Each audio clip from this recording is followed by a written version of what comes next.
Well, welcome everybody. I'm Andrew Stuck. I'm from Walk, Listen, Create. We appointed Lydia Kennaway as our first poet in residence, and it is Lydia who conceived the idea of the Footloose series and who hosts them. So I'll be handing over to her very, very shortly to explain how it's all going to happen. But I'm just going to introduce Lydia.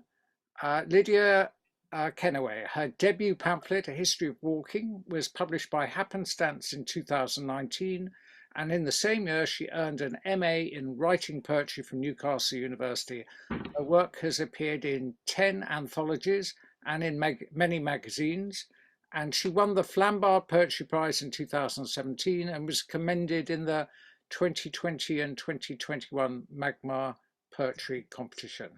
And Lydia's just told me she's just literally come from the Kendal Poetry Festival. So, Lydia, over to you.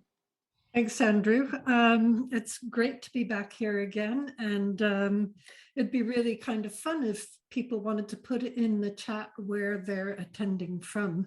I know we have people in Chicago, in London, in New York, in Yorkshire, of course. It's just great to have you all here. If you haven't been before, the format's pretty simple. I read a poem. My guest responds to that poem, and then we swap around and the guest will read a poem and I'll respond to that. And we'll have a conversation about the places where these poems meet. I would just like to remind everyone to put yourselves on mute so we don't get any extraneous background noise. It's my huge privilege to introduce Jake Morris Campbell this evening as my guest poet. Jake is a poet, broadcaster, critic, and tutor. He was born in South Shields in 1988. He is the author of the RSL Ondaatje Prize longlisted collection Coragenda for Cross the Fine Town from Blue Diode Press, as well as 2 pamphlets of poetry. He completed a PhD in creative writing at Newcastle University in 2019. Jake was selected in 2021 as a BBC AHRC New Generation Thinker, and he regularly appears on Radio 3 programs, including Free Thinking, Northern Drift, and The Essay. Jake often collaborates with creative practitioners on multidisciplinary projects. Recent commissions include a sound essay made with the composer Rob Mackay for Sounds of Time as part of Radio 3's After Dark Festival at Sage Gateshead. One thing I forgot to mention was that if you'd like to have a look at the text of the poems we're reading, there is a link in the chat. But what I always suggest is that you just listen as we read them initially, and then when we get into more of the conversation, you might want to look at the text.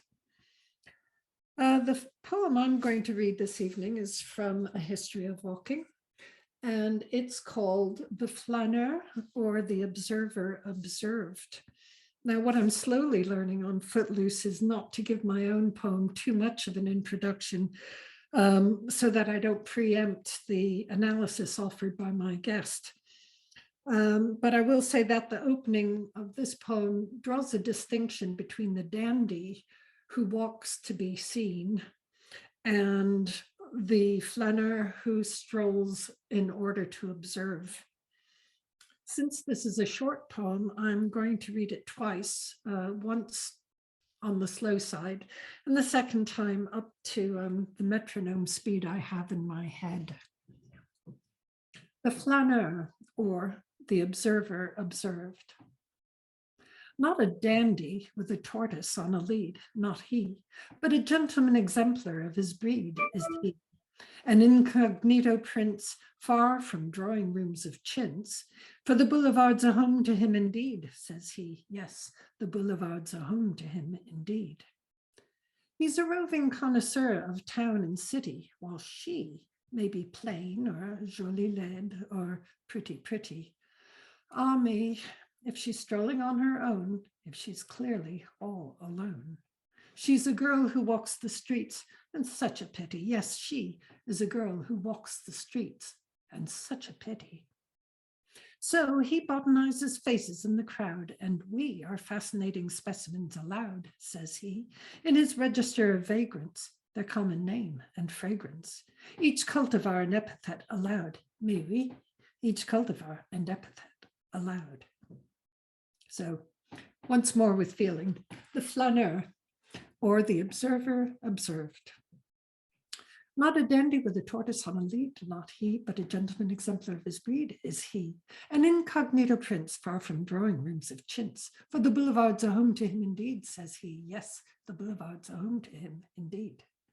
He's a roving connoisseur of town and city, while she may be plain or jolie laide, or pretty.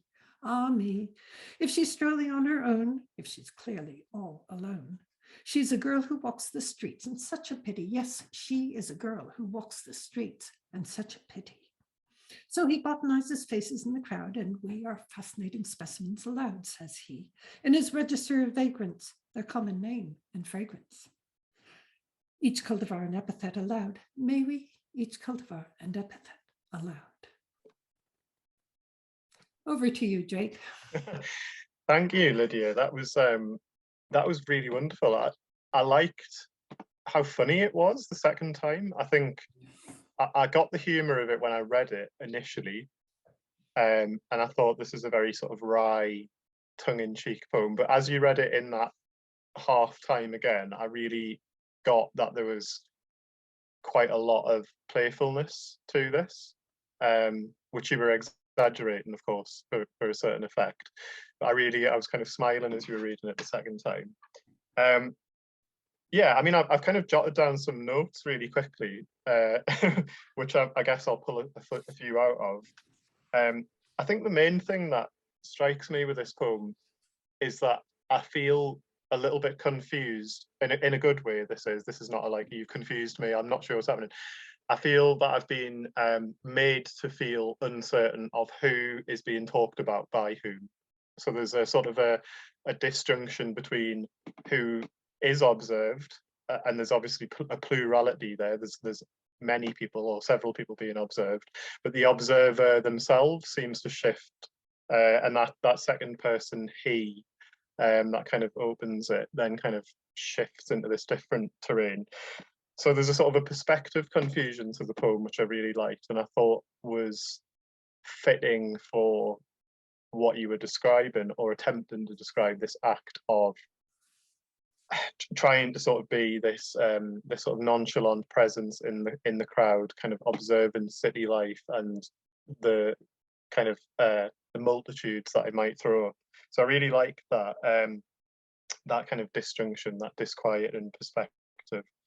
The second thing that I guess stood out was your strong use of rhyme and repetition being a way of building upon those rhymes, but then building upon them and then questioning them, and kind of suggesting that maybe the rhyme had been used for comedic effect, or to sort of ironize or satirize something. So it was actually in the repetition, and not just because you read the poem twice, but because sections of the poem kind of kept coming back through in slightly different ways. I thought that was really funny, and I wondered as well if whether that's because of the subject matter, because a lot of this kind of activity, this flânerie, or kind of, what other terms might we use, the dérivé, I don't know if I like that phrase, but I had that in mind when you were reading, whether it's because it quite often does throw up a lot of repetition, which can be quite banal and dull, frankly, and you've kind of taken what could be quite banal and dull and elevated it and played with it a little bit in really interesting ways. So many wonderful phrases in this. The boulevards are home to the roving connoisseur. The register of vagrants, again, and the vagrants, I think you rhymed with faces. Yeah, it just botanizes faces, I think you said in one of the lines. He botanizes faces, which is just a really unusual way of putting things. This kind of way of taking this scientific kind of taxonomic practice and applying it to individual strangers in a city environment, I just thought was kind of creepy actually, but I really liked it. So it's that stood out. Yeah, so the playfulness, I think, of it was what struck me with it. But then there's these undertones of darkness and these undertones of who has the power here and who has the ability to do these things versus who doesn't. And of course, the other thing that I haven't mentioned yet, but I'm sure that we should mention, is the gender dimension of this, and how it is so often men who kind of have access to this pastime or activity or hobby, I don't know what we should call it, and how they can look at women and kind of gaze at women and kind of other them in ways that aren't entirely unproblematic. That's my initial response. Quite a lot, sorry. Thanks, Jake. That's great. I'm so glad the dark side became evident, because this kind of jaunty meter, which is more or less borrowed from Offenbach, or Gilbert and Sullivan via Offenbach, is masking a lot of anger, and the entire. I mean, the whole notion that the character of the flaneur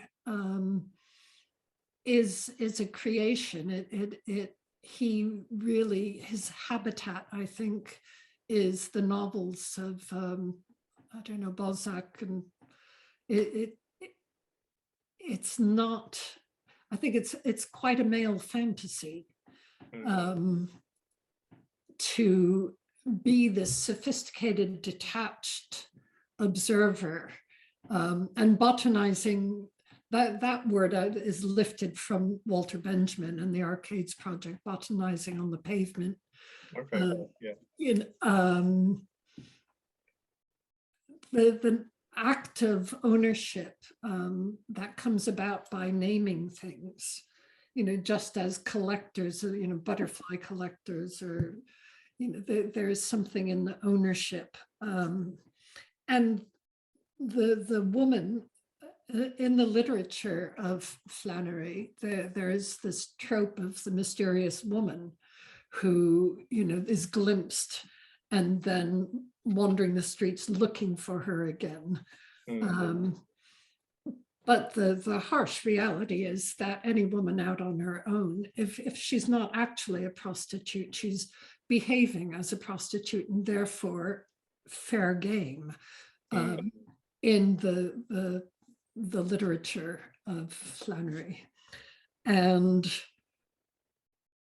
even, when we get to your poem, the elements of the flaneur and that, even in today, this is not recognized, that not very much recognized, that the act of strolling, of walking at leisure, of exploring dark places is, if not closed to women, it is fraught with risk.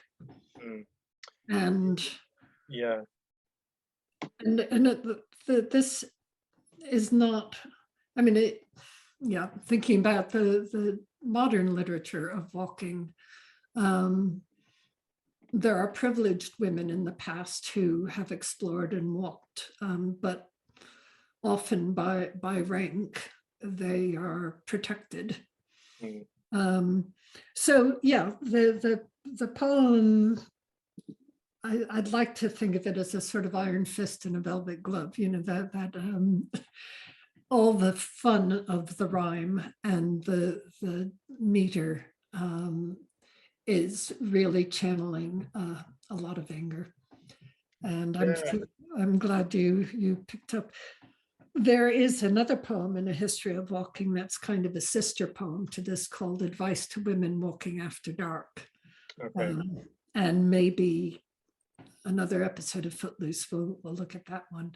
But I'm very, very pleased that that you weren't too distracted by the surface glitter. Yeah, no, it made me think of and I must admit I haven't read this book, but did Lauren Elkin do the Flaneurs book recently, where she was looking at women walking the city in Paris and Tokyo and New York and other big cities like that, and kind of, I believe, is a sort of a semi-active reclamation of, you know, Yeah. women's agency in that Mhm, space. mhm, mhm. Yeah, yeah, And it feels like your poem is very much you know, part of that discussion in a way that is kind of at once playful, but like you say, seriously playful. yes. If that, And if that, even, even George Sand, dressing as a man, in order to have freedom of movement. yeah, And in part, she complains about, the perpetually sodden hems of her dresses, and the filthy streets, and how liberating it was just to have comfortable footwear, to wear boots, yeah, but also to be able to be in places where she could observe real life, yeah, where she could observe conversations between men, which she couldn't do in the drawing room. sure, sure, Yeah. yeah. Yeah, it's that thing again of the fascinating specimens then, isn't it? That line becomes quite loaded politically. Mm-hmm, mm-hmm. Who are these fascinating specimens? What is so fascinating about them? Yes, yeah. You know, I think your poem kind of invites further deliberation Mm-hmm, mm-hmm. on nearly every line, which is really really good, isn't it? You know, the fact that it's kind of inviting you back into this world much more critically is kind of not to belie the fact that it does have this this kind of, in your words, jaunty rhyme scheme. You know, maybe kind of inviting people in and then going, oh, actually, it's not as it seems in this It's my world. trick. Yes. Come into my poem, Yeah, Yeah. yeah. It can be a little sleight of hand doing that, can't it? Mm-hmm. Mm, Well, that's great. Thank you so much, Jake. thank you.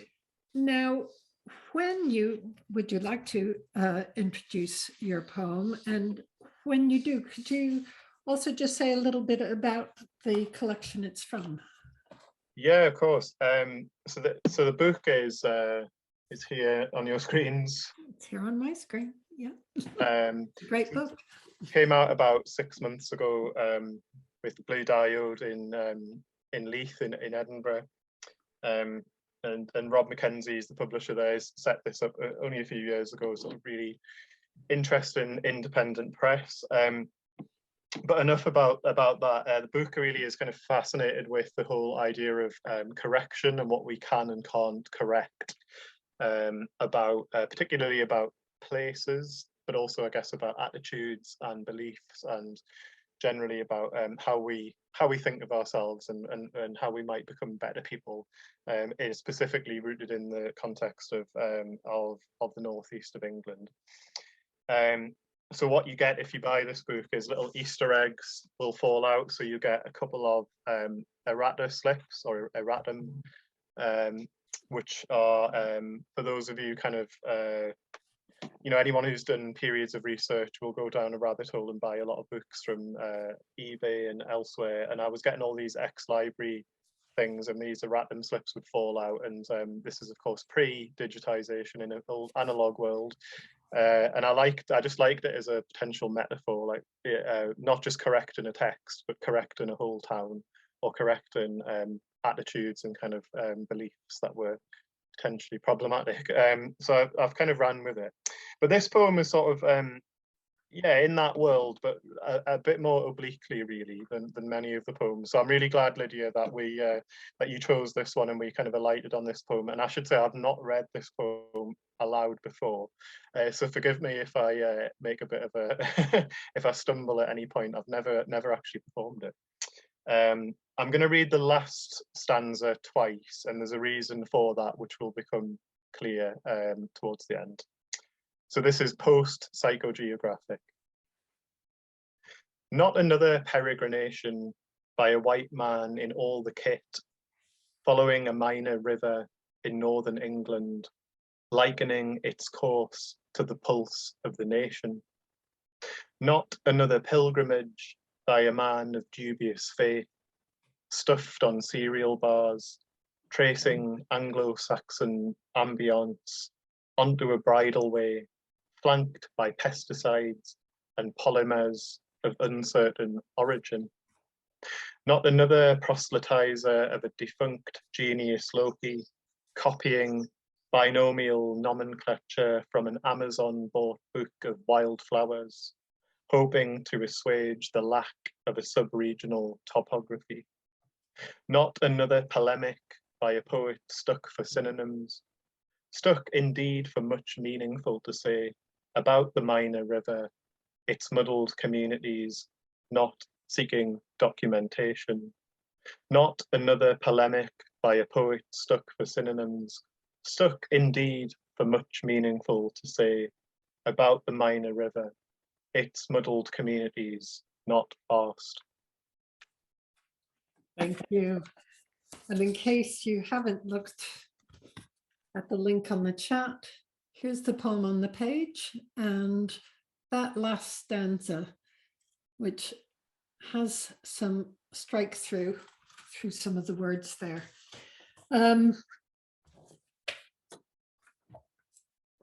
I read a review of Core Agenda by Richie McCaffrey, and he comments especially on this poem, Post-Psychogeographic, and he says, Maurice Campbell has a dig at the fashion of posh flaneurs to come up to a part of the country and claim it their own, a sort of cultural colonialism.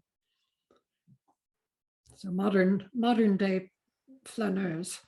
But before we take a look at each stanza in detail, I just want to talk about the sounds of this poem, because I was bowled over. This is a poem of false starts, and I mean that in the nicest possible way. It's skillfully, very skillfully handled false starts. We have loads of words beginning with P, and this will, challenge my microphone. I don't have a pop screen anyway. So we have post-psychogeographic, peregrination, pulse, pilgrimage, pesticides, polymers, proselytizer, copying, hoping, topography, polemic, and poet. And then we have a whole load of sounds. We have another, pulse, stuffed, uncertain, defunct, sub-regional, stuck, much, muddled. And you put these together and you get this a kind of oral demonstration, a stammering that sort of illustrates the speaker's uncertainty. And the reader or the listener is left uncertain about this certainty. So just like last month, we had a hurricane poem from Malika Booker that we have another poem here that is enacting its subject rather than describing it. Even in the repeated phrase, not another. Now, this can be read in at least two ways. And on the one hand, it can be the exasperated, oh, not another reality TV program about, I don't know, ferrets and their owners. Or it can be. I didn't say that, actually. Somebody's going to steal that idea now. Or it's possible that we're being told in definite terms that this poem is not about another pilgrimage, and it's not about another proselytizer. So there's ambiguity right from the start, and that it flows through it. So looking at that stanza one, we have the word peregrination. So it's not a trip, and it's not a trek, and it's not a hike. This is a man who, why use one syllable where five will do? And I see him as, a documentary maker facing the camera and speaking in hushed tones. And his intention is that his gear and his choice of words and his register will set him apart, as he's not just a bloke walking, even though he is.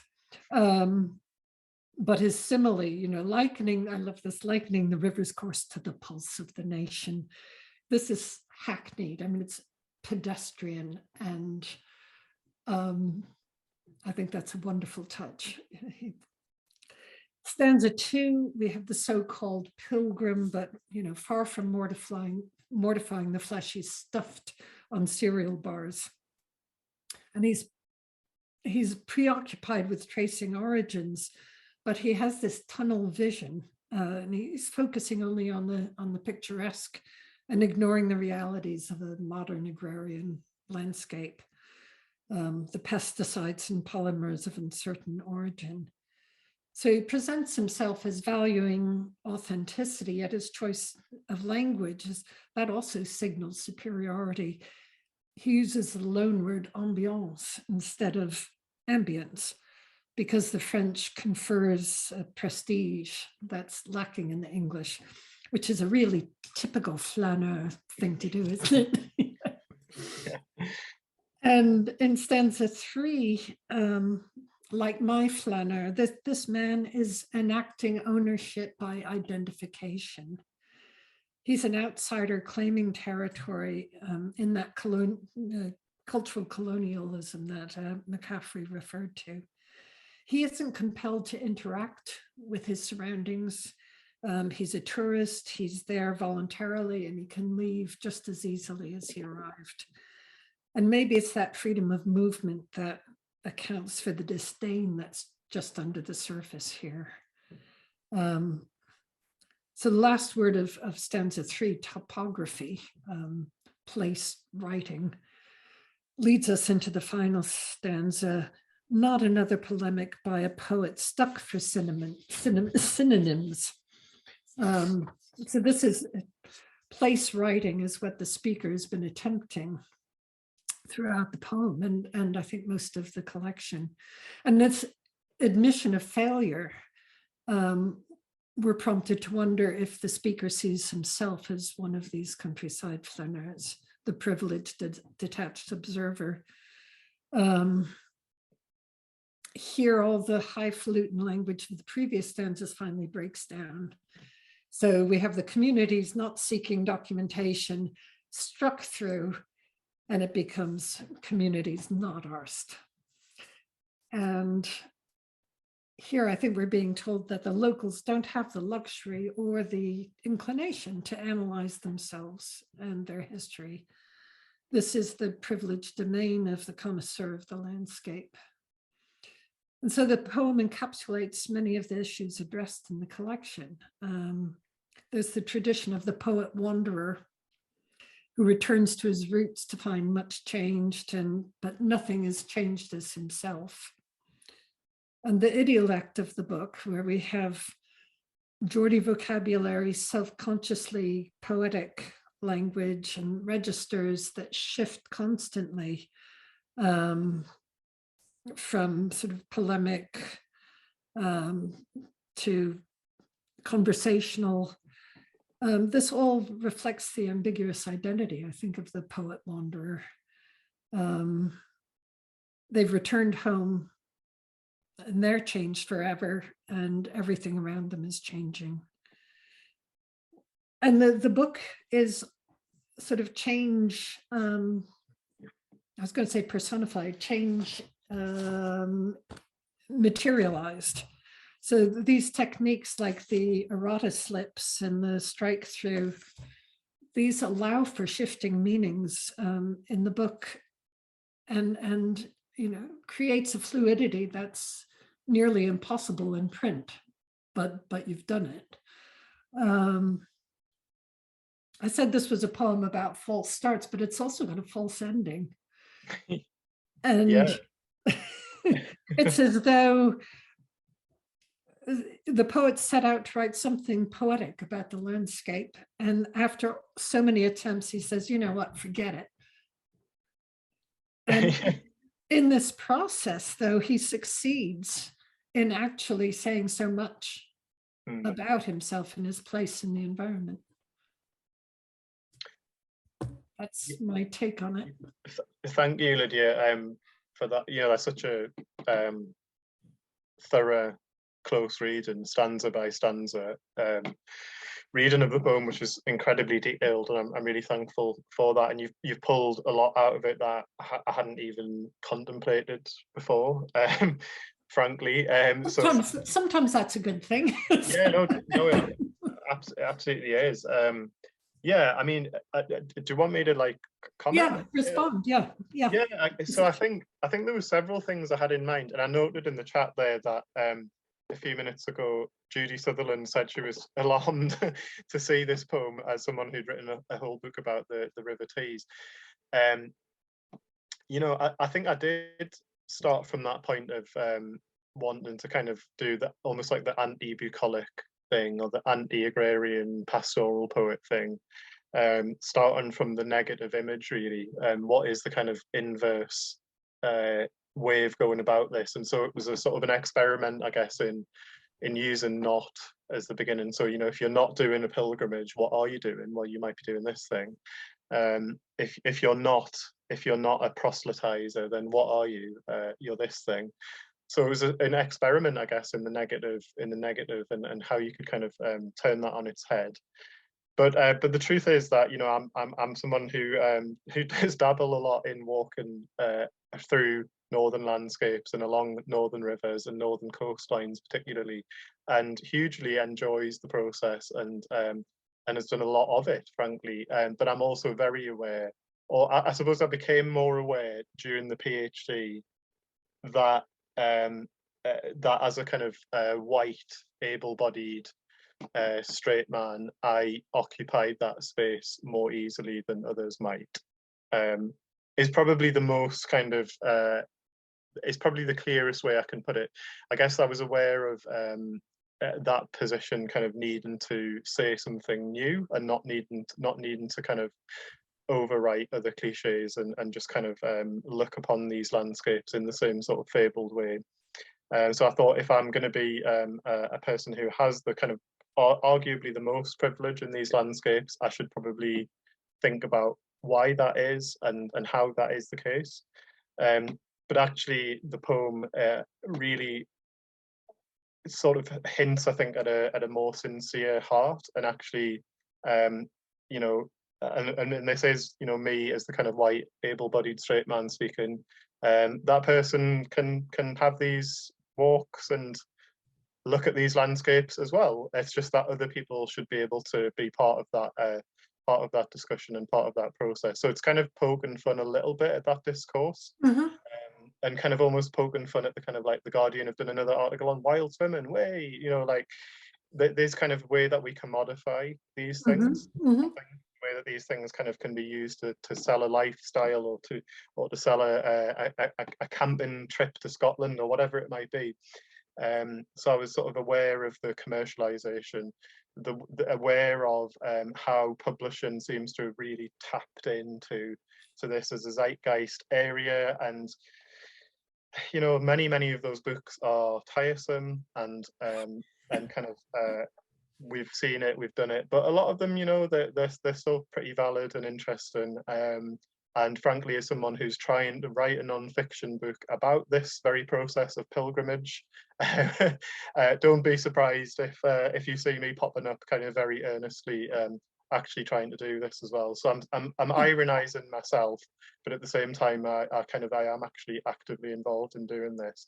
But it's part of, I guess the wider mission of the book is to hold oneself at a kind of arm's length and kind of go, hang on, who am I writing these poems, and what are my flaws, and what are my blind spots, what are the prejudices that I might not have been aware of before. I think that comes through really clearly, and I think it's a warm-hearted poem. I mean, for all its exasperation, I think it is there is some tenderness in it, and humor. The humor is I think if you were just creating, you know, sort of cruel caricatures of and the use of the overblown language, and if it were just that, it would be a fun poem. But Yeah. underneath it, you get a sense of someone really trying to figure out what your not role, what your place is in this environment, and you know, what you deserve, if that's not too strange a word to use. Yeah, I think the figuring out thing is quite interesting, Lydia. I think that there was probably a process of figuring, and I'm still on that journey of figuring out kind of what my Don't stop. role is. You know, Yeah. poet isn't just one thing, is it? A poet Yeah. has many sub things beneath that canopy, and so this is one of those things that I was sort of I was figuring out, and you know, I'm just picking up on what Judy said in the chat. You know, one of the books that first really hit me when I was seriously getting into poetry was Alice Oswald's Dart, and I've still never been down to that part of the world, down to Dartmoor. But having heard about Judy Sutherland writing about the River Tees, which is not far from where I am, you know, I say, you know, go on, Judy. That's brilliant. I want to see more of these kind of long. I don't know what the form is there, but you know, obviously the Tees as a kind of. I think there's something about structure in that a river, in this instance, can kind of be a good scaffold or guide.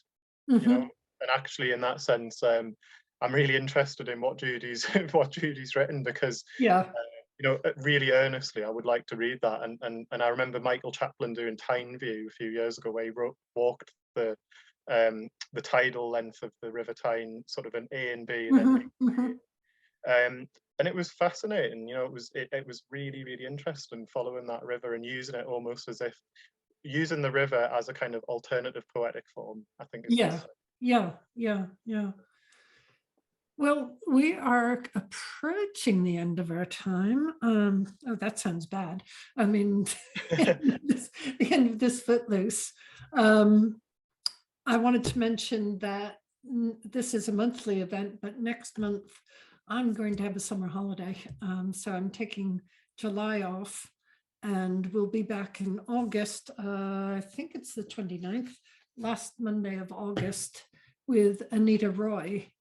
And this is a bit of a departure. She's our first non-poet to visit, but she's very involved with Walkless and Create, and it'll be a real privilege to have her on Footloose next month, month after next. Thanks so much, Jake. It's been really lovely talking to you. Nice to see you again. Jake and I met as students at Newcastle, so I knew you were doing a PhD and I was doing a master's, but you know, you still spoke to me. The overlap, yeah. No, thank you. Thanks a lot, Lydia. It was and thanks for sharing your poem as well, which I really enjoyed. And there was a good few synergies between those poems. Actually. Yeah. Really spoke to each other. So back to Andrew. Well, once again, Lydia, for someone who actually finishes ahead of time or on time, that's she's done it every outing on Footloose. We've hit the 45-minute mark exactly. So well done, Lydia, and thank you for bringing Jake into the fold. Fascinating to hear about how each of you interprets each other's work. A big thank you once again to Lydia and Jake. Thank you. Bye. Thanks, everyone. Thanks a lot.